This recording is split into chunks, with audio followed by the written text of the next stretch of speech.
All right. Hello, everyone, and welcome to MMA Island. My name is Zach Harkness, and today I am joined by the undefeated double champion, middleweight and light heavyweight in the one championship promotion, Reinier de Ritter. Welcome to the show. How are you doing today? Thank you, Zach. I'm doing good. Great mustache, man. Thank you very much. So you are coming off a really impressive win, stepping in on short notice to take on an opponent that you'd beaten before at a weight class above to take his belt and become the double champion that he once was. Now, you don't see very many people like do this, and even less people do this on short notice. So tell me, when you heard that I believe his opponent was Big Dash before this, when you heard he fell out, how quickly you decided that you were the one who wanted to step in? So I was supposed to fight Abasov. The welterweight champ was going to come up and face me. He pulled out 2 weeks out, 2 weeks out of the fight. So I took a little break with my family, went to the beach here in Holland, and was there for a week. And then on Thursday before the fight, the Thursday before, so exactly a week before, I got a call that Big Dash fell out, and if I would be willing to step up. So I had a little chat with my wife and said, let's go. We wrapped it up Friday. Everything came through Friday. Was on the plane by Saturday. Landed there Sunday. And then a couple of days, Thursday was a fight. So you didn't have pretty much any time at all to train, huh? No, but I was in good shape anyway. I was in good shape. I can imagine. Especially the mental part was hard. Oh, the mental part. Like, was cutting the weight to 205 bad? And what do you mean about the mental part was a bit harder?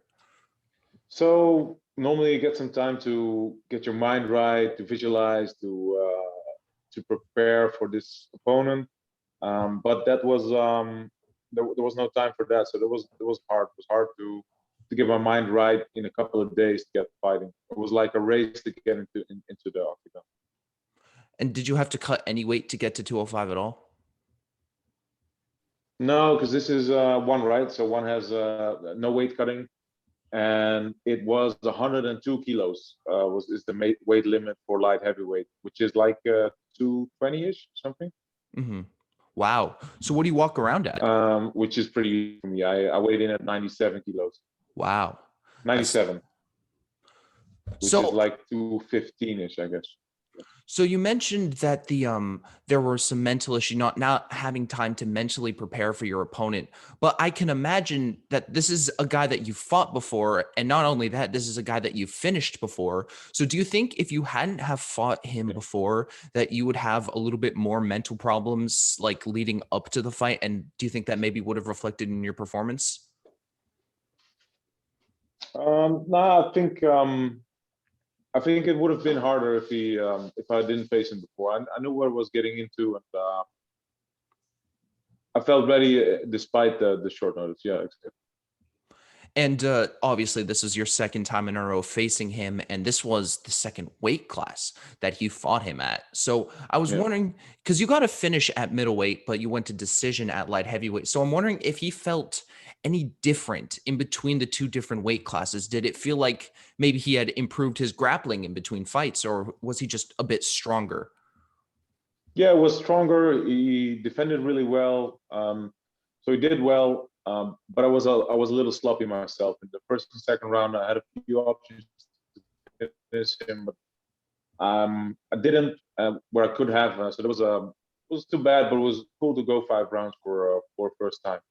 It's cool to show that I have the cardio to go 5 rounds, and I can keep going despite the short notice, despite everything. So it was good to go 5 rounds for a change. Yeah. So how was that experience going 5 rounds for the first time? Did you like, what was the cardio experience like? How tired were you at the end of that fight?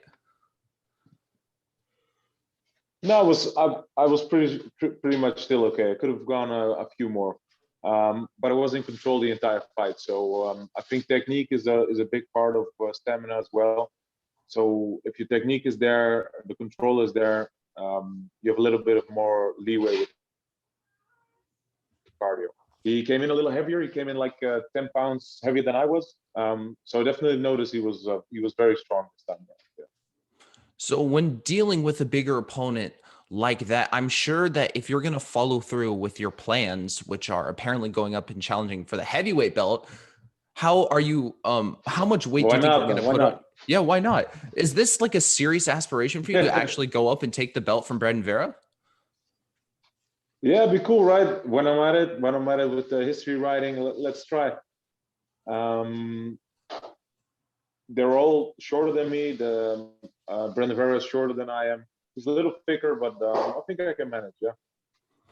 And you can look at the way that your opponent on Law beat him. He just knocked him out, if I Yeah. remember correctly. Yeah, So exactly. I'm wondering what your plans are because you are now in control of two belts, and there are some contenders coming up in those divisions. Obviously, you might want to run it back with Abasov. So I'm wondering what your timeline looks like right now. Are you ready to start defending these two belts, or do you want to go up and get that heavyweight belt as soon as possible? Yeah. So the first priority would be to get the heavyweight belt going. Would be very cool. Abasov would be okay, but he pulled out in 2 weeks notice. It's how sure can I be that he shows up this time? Which makes me kind of doubt accepting a fight with him, if you understand what I mean. I was putting in a lot of work to be ready, and then to have it taken away from me at 2 weeks notice for like anything like a minor injury is just heartbreaking. So we'll see about that. But first of all, it would be nice to go triple champ, right?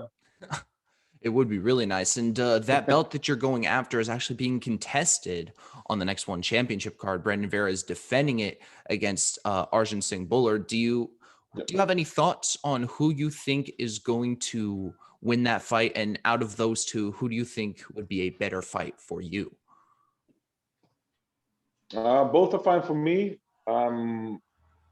There's a little bit more history to Brendan Vera's game. He's been on top for a while, so would be nice to take it from Brendan Vera. But Bhullar is a great fighter as well. It's good wrestling. It's not as much of a finisher as Brendan Vera is, but both would be fine. Yeah. Yeah, it'll be probably fun to fight someone with like as good of grappling because as we know, Ongla does not is his striking is the strongest part of his game, and you had the grappling advantage in both fights, which is what led you to have the success that you did. So I'm wondering, in your future fights, do you enjoy fighting those good grapplers, those strong wrestlers, so you can truly show off the prowess that you have on the ground? Yeah, absolutely. So it'd be cool to because Brendan is a great wrestler. Bhullar is a great wrestler as well. So would be cool to show that I can finish wrestlers as well. Yeah, but anybody can show up. I would like to just be active. Give me a guy every 3 months would be optimal. Every 3 months, and how would you bounce around the weight divisions? Because you do have more than one belt to defend now. That's true. That's true. That's a little bit of a problem, I guess. But well, it's hard to put on weight, Zach. I walk around at 96, 97, so I can come down to middleweight. I can come up a little bit to light heavyweight, but I'm fine. If I feel good, I'm in the right mindset, and I'm fit, I'm sharp. Then I don't really mind the number on the scale. Now, this may be a bit crazy, but you mentioned before that there really is the way that one does their weight cutting with hydration testing is a bit different.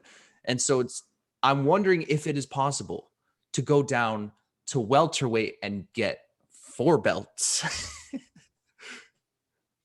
Would you be This able to is cut down to this is welterweight? too much. I would have to lose a leg. You'd have to lose a leg. I'd have to cut off a leg to make 84 kilos steady. It's not happening. No. So I'll have to contend with 3. You have to be content with 3. So when it comes to your legacy in one championship, well, obviously becoming a triple champion is a huge deal. It's an accomplishment that there's only one other person who I can think of who's done it, and that would be Dan Henderson. So I think you'd be the second major promotion person to get a triple champ status. So I'm wondering, after you get those belts, is what's left for you in one championship, and would you want to test other promotions such as the UFC, because you got to know that they have their eye on you. I mean, you're a double champion. You've never lost before. I'm pretty sure that like as soon as your contract is up, they're going to try and sign you. So I'm wondering, like after you win that third belt, what do you see is left for you in one championship? What do you want to accomplish in your time there? So I'd like to. There's still some work to be done in one, and I would like to do the work.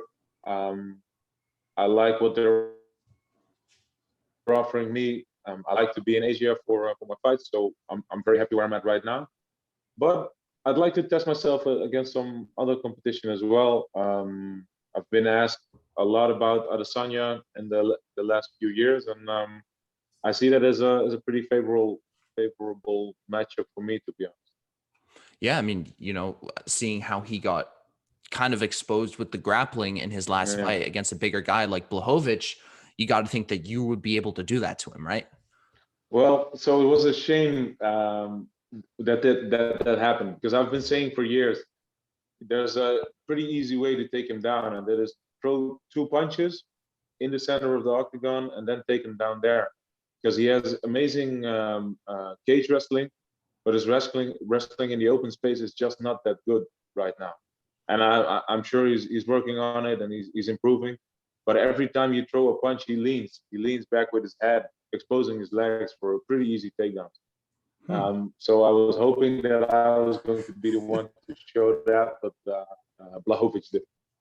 So I'm sure when you're watching that and you see that happen, you got to feel like, oh my God, I can't believe that I was 100% right about that. I could only imagine how much you would want to be the one to do that. Yeah, I've been telling everybody around me who wanted to hear, but it was a great showing by Blachowicz. He did very well, and he managed to do well in the striking as well. He wasn't outclassed in the striking at all.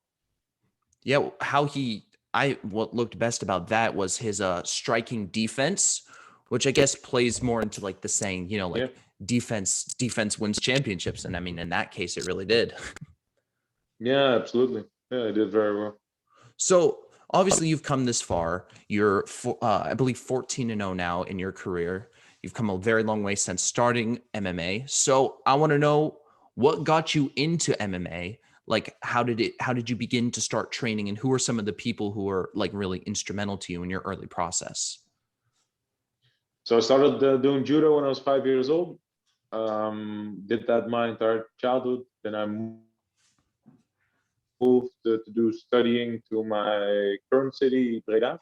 I started jiu-jitsu, and not long after started MMA. I competed in jiu-jitsu, got a second place in the European Championship 3 times, and then I said, fuck this shit, I'm doing MMA right now. Because in jiu-jitsu, it's sometimes you can get away with stalling and running away and not fighting and still win a match like that. And it was something that was really frustrating to me. And at that point, MMA was much more pure to me, much more a case of the best guy who steps in that night is going to be the winner.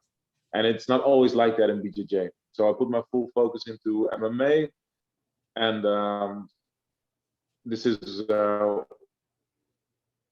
where it got me.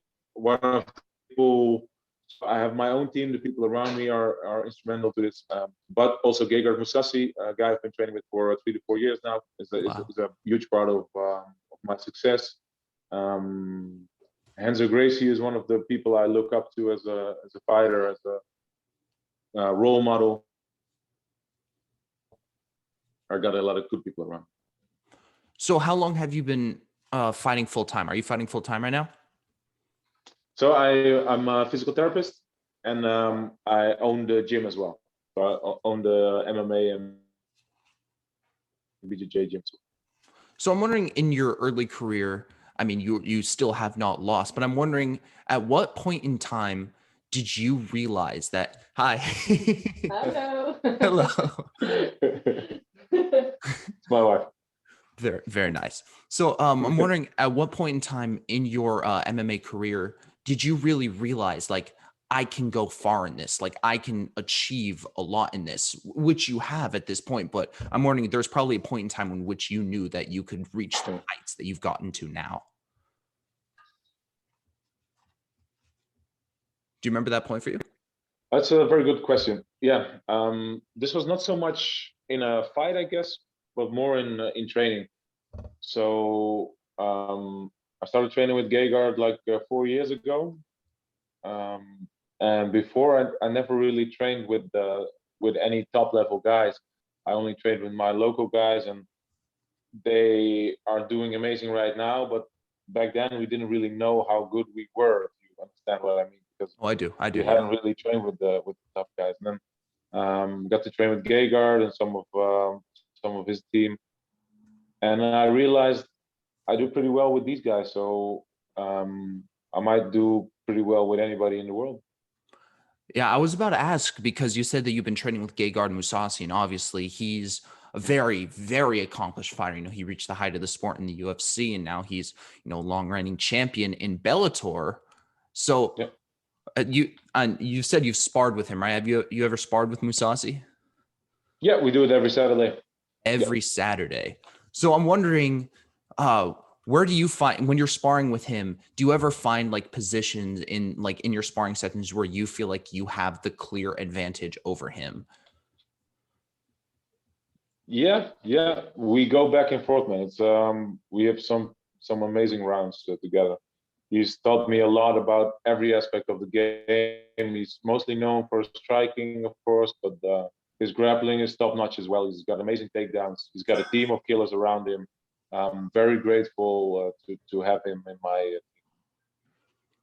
So your country, obviously, that you're from, has a long, rich history of kickboxing. Obviously, there's some like amazing kickboxers that come out of the region, but now we're starting to see more people like yourself coming out who are MMA fighters and who even have a more grappling centric focus. Like even Mousasi is like a very, very good grappler himself. So I'm wondering, do you feel like you're at like the forefront of like a new movement? Because the Dutch kickboxing has been a big thing for a very long time, but Dutch MMA is something that's kind of on the come up. So do you feel like, or have you ever thought about how you are one of like, you're kind of a pioneer in it when it comes to this?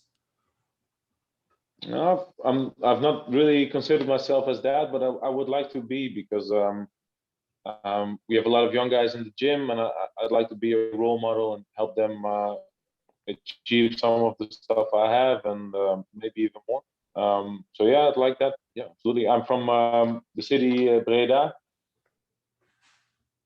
and my city is the city of Ramon Dekkers, the Diamond, and some of the more famous Dutch kickboxers are from the city. And it's been a big pleasure to get kickboxers in the gym. It's very easy.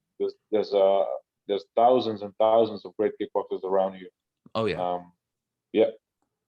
So have you ever gotten a chance to train with some of like the super, super legendary one, like the high profile ones, or just even some of the great ones? Because obviously, you know, your approach is more, you're a grappler, first of all, but I'm sure your striking is also very good. So I'm wondering, have you ever really tested that against some of the amazing kickboxers that come out from your region?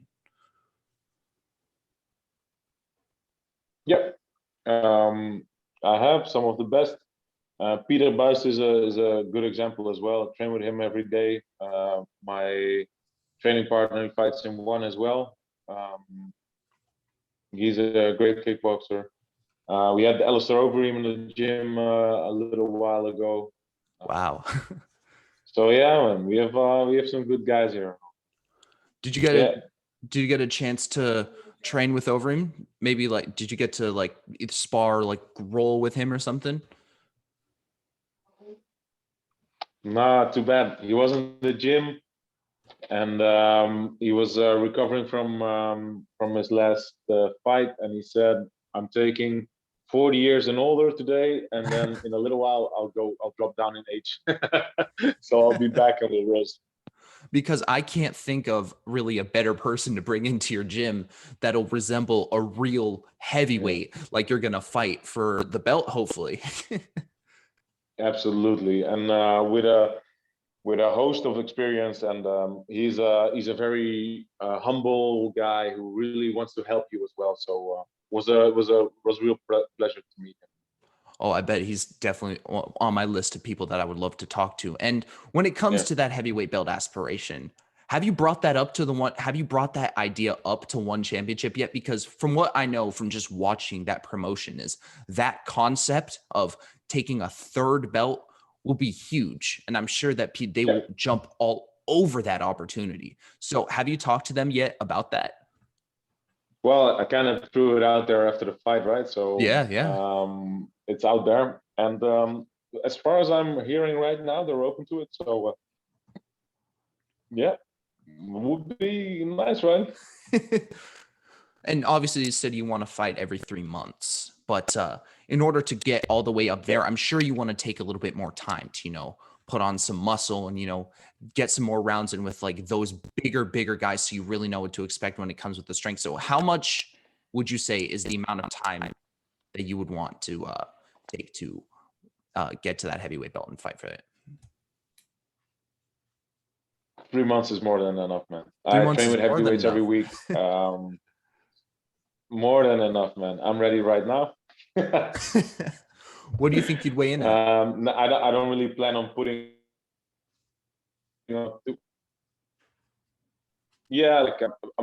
I've never been able to put on more than 100 kilos anyway. Wow. So that's 220. That's more than enough. I think if I put on more, it slows me down and weighs too hard on my cardio anyway. So yeah.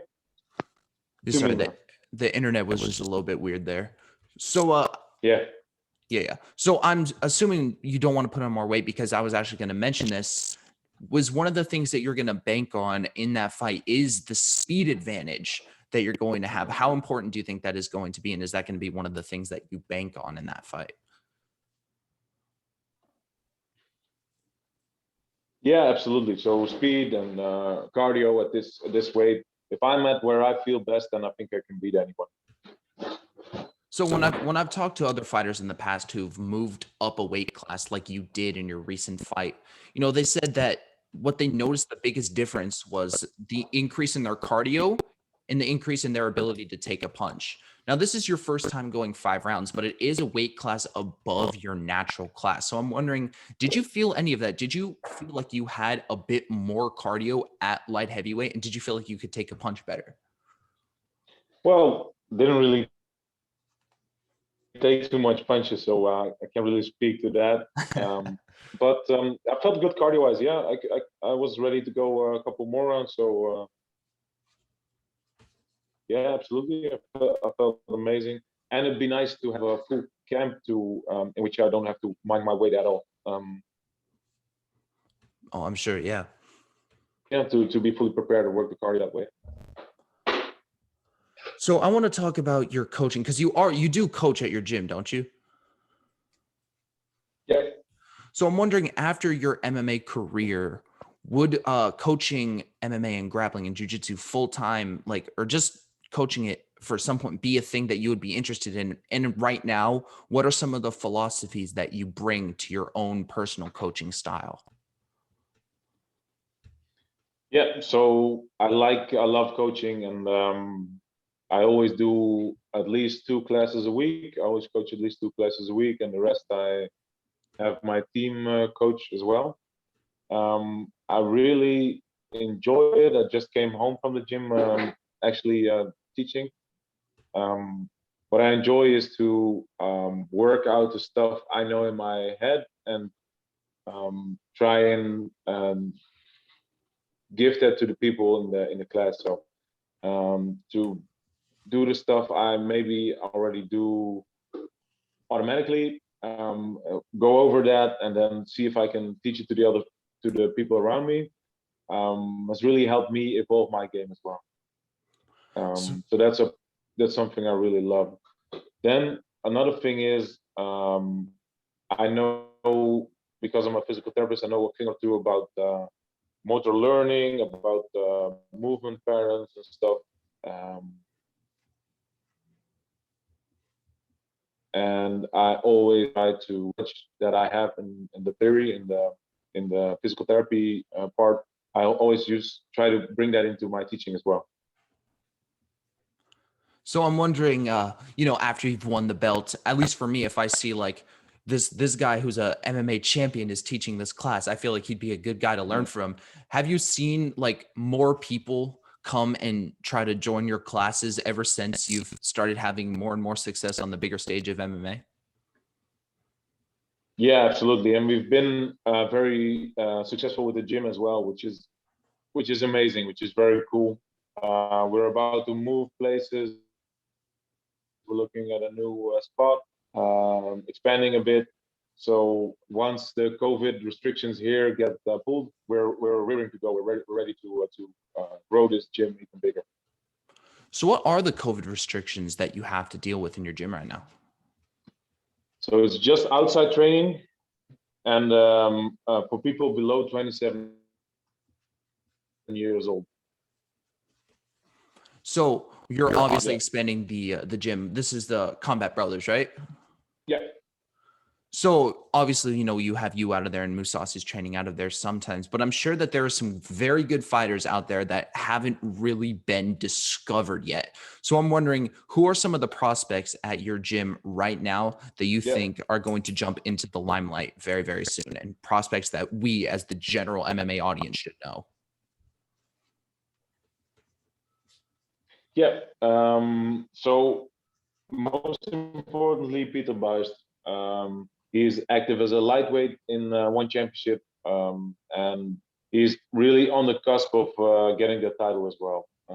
He lost his last fight against the Russian guy, Nastyukhin, Timothy Nastyukhin. He lost a decision to him, and it has really lit a fire under his ass. And he's taking his mental practice to another level, and he's about to destroy some people right now. Were you there cornering him for that fight, the Nastyukhin fight? I'm sorry, you fell out. So. Oh, I was. Were you there cornering him for the Nastyukhin fight? No, I missed that one. Too bad. No, I wasn't able. So, and he was just a little complacent in the fight. So if you think you were there, you could have motivated him. I think so, because I can light a fire on his ass sometimes when I need to. Yeah. Are you planning to be there in his corner for the next fight? Yeah, if it's possible, I would really like to. Yeah, absolutely. And so you mentioned earlier, obviously you guys both fight in one championship, which is a promotion based out of Singapore, and that's probably a very like different fight locale to many of the other places that you fought in your career.